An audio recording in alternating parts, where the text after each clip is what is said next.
Okay, so as we often casually do, let's just take a moment or two to become more present. You might want to just take note of the breaths you are receiving. And whatever your natural breathing rhythm is right now, just take note of it.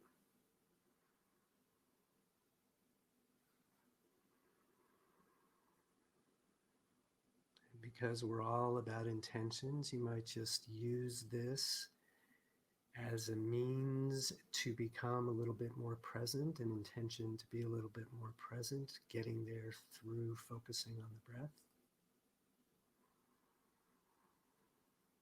And speaking of intentions, we're going to spend 90 minutes together here. You might want to set an intention for yourself for the next 90 minutes just to practice what that's like.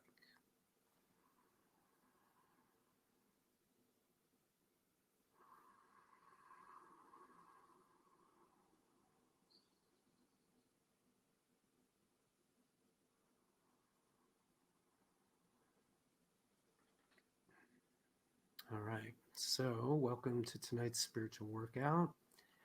By way of a warm up, I'm going to address the topic of relationships. Relationships. So, spiritual workout is nothing other than putting a particular lens on our eyes, as it were, and looking at any number of issues, subjects, topics through this lens to help us achieve and maintain a particular perspective, that of the being part of the human beings we are. That's the whole point of being here.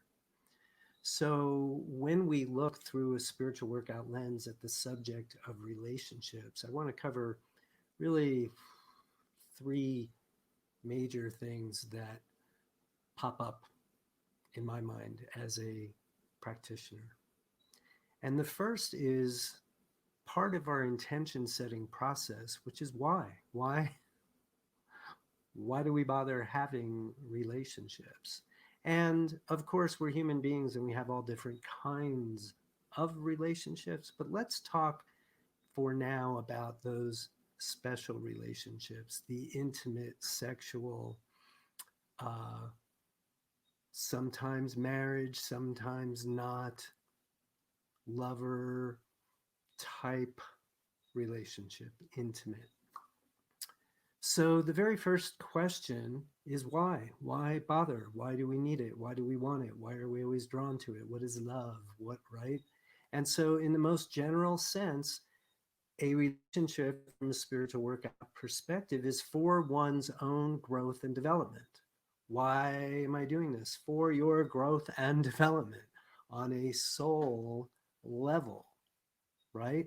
Now, that's the answer for why anything. Why did I have to go through this horrible experience? Why did my arm have to be amputated? Why did I have to have a horrible relationship with my grandfather? Why?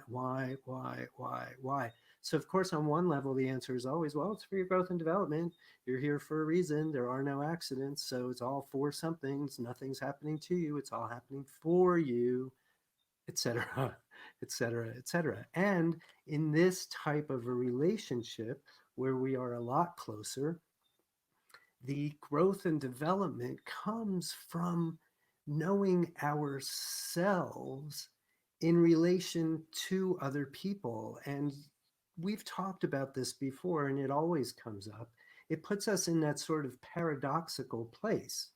One of my first teachers in the realm of spirituality was Carolyn Mace. And one time I heard her say, paradox is the language of the gods. And I thought, yeah, got it.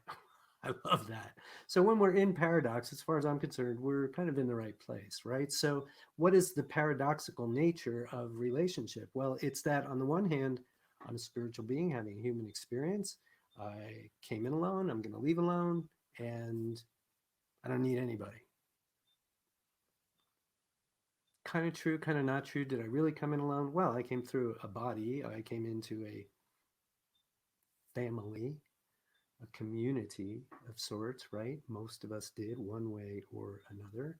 And we flop through life and we have all kinds of different relationships. And I promise you, if we didn't know other people and couldn't, I don't like to use the word measure, but compare and contrast ourselves against these other people, we wouldn't know much about ourselves. So the first reason to have a relationship is, from a spiritual perspective, for our growth and development.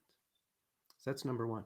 Number two is something we talk about all the time in spiritual workout world, which is the context in which we are living. Human beings having a beginning, a leap, a shift in our consciousness. What's our consciousness, how we think and what we believe and what motivates us. That's a consciousness. And we all talk all the time about one consciousness dying out and a new one being born.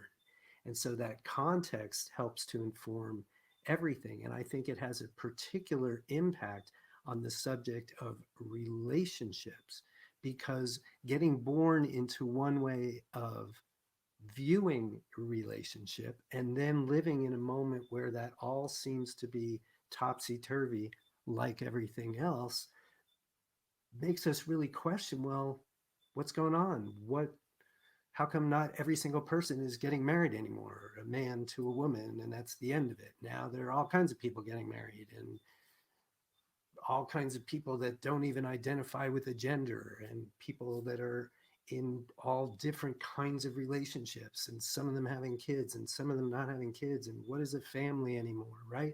So again, just as everything is up for review, so too are the intimate romantic relationships that we find ourselves in, find ourselves drawn to, find ourselves creating, perhaps in a way that we haven't seen before, or in a way that is not a whole lot, is not supported a whole lot by the masses, right? So it's important. The whole point of this is, I think it's really important, especially on this subject of intimate romantic relationship, to realize that we are truly in a moment of great change, and that what we grew up believing and experiencing is not necessarily what's going to carry us into the future, or that we'll see in the future, or that we'll see exclusively in the future, right?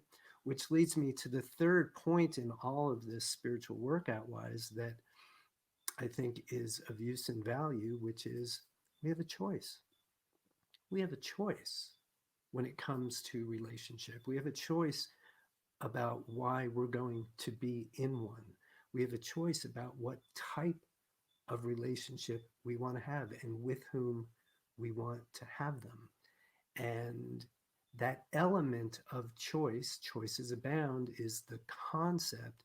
That element of choice is, again, particularly useful here, and says a lot to us about us in terms of the choices we're making. That's always the case. Plus, choice as a spiritual being having a human experience, free will, is sort of what it's all based on.